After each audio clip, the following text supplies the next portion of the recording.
Arab Bedouins' prophecy. From millennium past, there were two types of Arabs, city dwellers and Bedouins. Bedouins are nomads. They travel through the vast deserts and are constantly on the move. Even during the golden age of Islam, when Arabs were the richest and most learned people on earth, Bedouins remained in virtually the same state that they had been for thousands of years, poor, uneducated, and cut off from the rest of the world. Yet Muhammad, peace be upon him, foretold that these Arab Bedouins of his region would one day compete with one another in the construction of tall buildings. "Now tell me of the last hour," asked the man. The Prophet replied, "That you see the barefoot, unclothed Bedouins competing in the construction of tall buildings." Today we find in the Arabian Peninsula, the Bedouins who used to be impoverished herders of camels and sheep are now not only competing with one another, but also the entire world to construct the world's tallest buildings. How did one of the poorest people on earth, who literally wore rags, become the wealthiest nations on earth? One thing that made this rapid change possible was the discovery of oil. The seemingly empty deserts of the Bedouins had it in abundance. They went from camels to Cadillacs in a single generation. The construction of tall buildings among the Arab Bedouins has even reached Mecca, Muhammad's city of birth. The last few decades have seen a massive surge in building construction in Mecca. The famous Mecca Clock Tower is currently the third tallest building in the world. In order for such construction to be possible, many of Mecca's ancient mountains had to be demolished in order to make room for the tall buildings that had sprung up. Amazingly, this is also something that Muhammad had foretold. He said, "The hour will not be established until the mountains are moved from their places." This tremendous feat of demolishing entire mountains has only been made possible in the 20th century with the advent of technology such as explosives. It's important to point out that Muhammad himself was a simple man and wanted other Muslims to maintain that simplicity. He did not like Muslims to be extravagant. So, if he wanted to will this prophecy to become true, he would have to encourage the Arabs to build tall buildings, yet he never did. Spread of sexual immorality and disease. Muhammad, peace be upon him, revealed that the Day of Judgment would not take place until sexual immorality had become so prevalent and normalized that it would begin to be carried out even in public places. He said, "The hour will not be established until people fornicate with each other in the road, just as donkeys fornicate." Today we live in a world where we are being constantly bombarded with explicit sexual imagery, be it in TV, film, or advertising. And with the advent of the internet, pornography has now become readily available at any time in any place. In fact, we are finding more and more stories in the news of people being arrested for having sex in public. And an interesting side note is that the Prophet Muhammad, peace be upon him, described what would be the consequences of such widespread sexual immorality. He said, "Never does sexual perversion become widespread and publicly known in certain people without them being overtaken by disease that never happened to their ancestors who came before them." The increase of sexual immorality has seen the emergence of previously unheard of diseases such as AIDS, just as the Prophet Muhammad had forewarned. A world steeped in interest. Muhammad, peace be upon him, claimed that the practice of interest would one day become so dominant that even those who try to avoid it will still feel its impact. He said, "A time will come upon mankind when they will consume interest. Whoever does not take from it will be afflicted by its dust." This clearly describes the state of the world economy today. In the modern world, it is almost impossible to avoid dealing with, or at the very least being impacted by, interest. Just think about how many people have interest-bearing bank accounts and buy things using credit cards. Even if one somehow manages to avoid dealing in interest directly, almost every aspect of our lives is impacted by it. Central banks influence the purchasing power of our money, and virtually every country in the world, even those considered to be wealthy, are drowning in interest-based debt. The financial system even suffered a global collapse in 2008, a disaster which had plunged the world into economic turmoil, the consequences of which will be felt for generations to come. What makes this prediction amazing is that the financial state of the world over the last century is unique in history. At the time of Muhammad, Finance was based on commodities with intrinsic value, such as gold and silver coins. Gold and silver have been used as the most common form of currency throughout history. The use of paper money with no intrinsic value, along with the massive debt and interest that it has resulted in, is a phenomenon of modern finance, and not something that could have been easily guessed by Muhammad over 1400 years ago. The defeat of Rome and the conquest of Persia. During the Battle of the Trench, where Muhammad, peace be upon him, and his followers were under siege by their enemies, being outnumbered 3-1 and staring in the face of certain defeat, the Prophet made some bold predictions. He said, "God is most great. I have been given the keys of Syria. By God, I can see its red palaces at the moment. God is most great. I have been given Persia. God is most great. I have been given the keys of Yemen." At that moment, Muhammad had made the astonishing claim that the Muslims would not only take the lands of Yemen and Syria, much of which was under the occupation of the Roman Empire, but that they would also defeat the mighty Persian Empire. Historically, Muhammad's companions saw this prophecy fulfilled before their very eyes, as they went on to defeat the Romans and conquer Persia. What are the odds that the Muslims, who lacked economic and military strength, could topple the superpowers of the world in such a short span of time? The astonishing way that the Muslims defeated the superpowers captured the world by surprise. As historian Barnaby Rogerson explains, you have to remember that the two great superpowers were the Byzantine Empire, i.e. the Eastern Roman Empire, and Sassanid Persia. They were the dominant superpowers.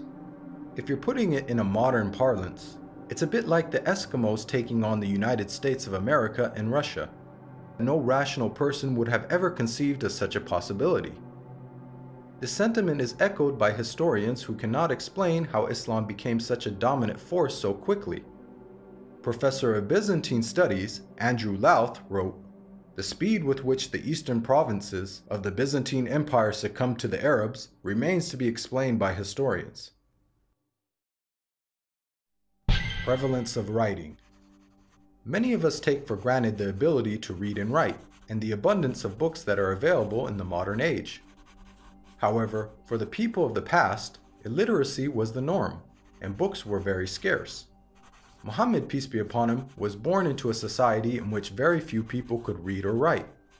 It is estimated that the number of people who were literate in his locality of Western Saudi Arabia did not exceed 17. Muhammad himself could not read or write.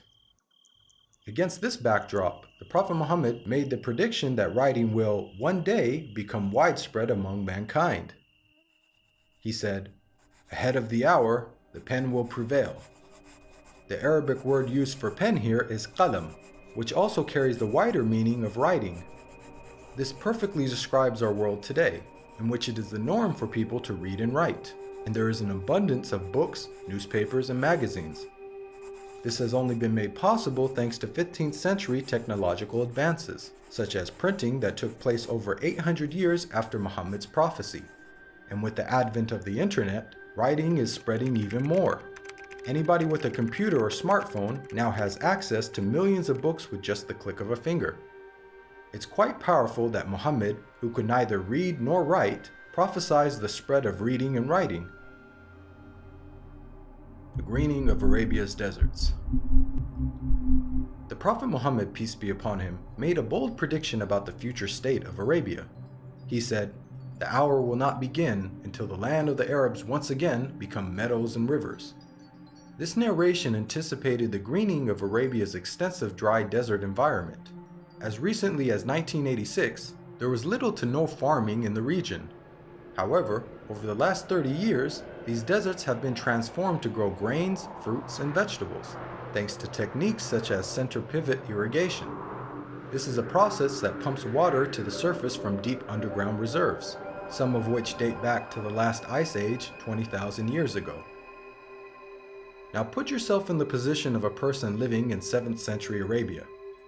This region hosts some of the most extensive sand and gravel deserts in the world, with very little rainfall. Could anyone inhabiting such a harsh environment ever rationally conceive of the possibility that one day there would be a plentiful supply of water and abundant crops?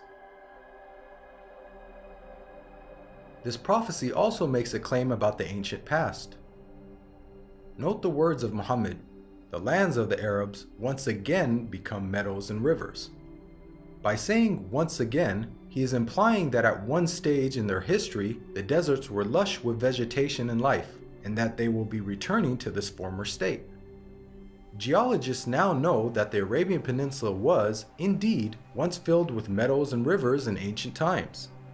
Modern archaeological discoveries have uncovered a number of fossils and conclude that once upon a time, the Arabian Peninsula was much greener and wetter, just as Muhammad had revealed. The rapid spread of Islam and the decline of the Muslims. Muhammad, peace be upon him, predicted that the Islamic civilization would reach both east and west. He said, "God folded the earth for me, and I saw its east and west, and the dominion of my nation will reach as far as the earth was folded for me." History bears witness to the fact that Islam spread rapidly, both east and west, just as Muhammad boldly had foretold. At the time, this was a geographic expansion the likes of which the world had never witnessed. The Islamic Empire was the largest the world had ever seen. The Prophet Muhammad not only informed us about the spectacular rise of the Muslims, he also foretold their decline. He said, "The nations will call each other and set upon you, just as diners set upon food." Someone then asked, "Will it be because of our small number that day?" The Prophet Muhammad replied, "Rather, on that day you will be many, but you will be like foam, like the foam on the river." Here we can see that Muhammad prophesied the dire circumstances in which the Muslims would find themselves. He explained that a day would come in which the Muslims would be large in number, but in such a state of weakness that other nations would invite one another to set upon them. The analogy of Muslims being eaten as a meal was given, which emphasizes just how helpless they would become. This prediction accurately describes the radical turn of events that took place in the Muslim world in the 19th and 20th century. Prior to this, the Muslim lands had grown to become some of the most powerful in the world. From the time of the death of Muhammad until the 19th century, the Muslims were economically, politically, militarily, and technologically far ahead of most of the world. Then the unthinkable happened. Nearly all the Muslim world was occupied, colonized, and militarily defeated by non-Muslim nations. Russia had annexed the Caucasus. France controlled Algeria, Morocco, and Tunisia. Great Britain occupied Egypt, Syria, Iraq, Palestine, and India. And the Dutch controlled Malaysia and Indonesia. Of the 50 Muslim countries that exist today, only a few survived occupation, and the ones that did were still subject to colonial masters. All of this is just as the Prophet Muhammad had predicted. At the time, there was an estimated 200 million Muslims, representing 12.5% of the world's population. But their considerable numbers could do nothing to prevent the defeat by their rivals. They were weak like the foam on a river. Again, just as Muhammad had foretold. If we reflect on this prediction, it is quite counterintuitive. If this prediction was guesswork, then it would have made more sense to state that the Muslims would be diminished in number and that would be the cause of their weakness. Yet Muhammad predicted the exact opposite. A paradoxical situation of the Muslims being vast in number but very weak. And it came true. Historically speaking, when religions lose their influence on the world stage in such a way, it is usually followed by a stagnation or decline in the number of their followers. Yet Muhammad foretold the exact opposite with regards to the religion of Islam. He said that it would continue to grow in terms of the number of followers, to the extent that it would eventually enter every household. He said, "This matter will certainly reach every place touched by night and day. God will not leave a house or residence, except that God will cause this religion to enter it." Today we are witnessing this prophecy unfold before our very eyes. Islam is currently the fastest growing religion in the world, with nearly 1 in 4 people on earth being a Muslim, and is forecasted to be the world's largest religion by the year 2070. This is despite Islam being constantly attacked by the media, the colonization of Muslim lands, and the many wars that have been waged in the Muslim world.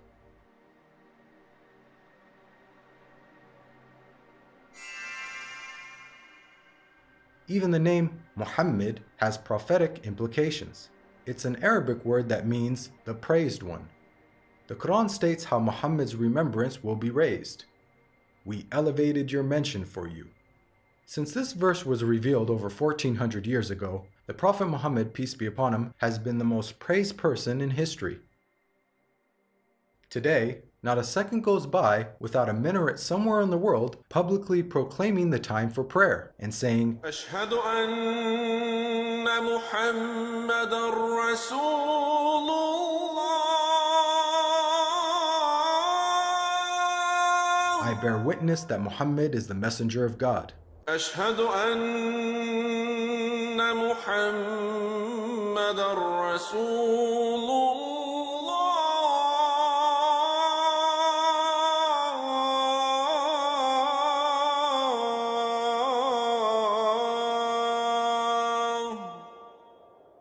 Moreover, the name Muhammad is consistently the most popular name given to newborns across the globe. This is despite the fact that Muhammad never encouraged Muslims to adopt his name. In fact, he said that the best names are Abdullah and Abdurrahman.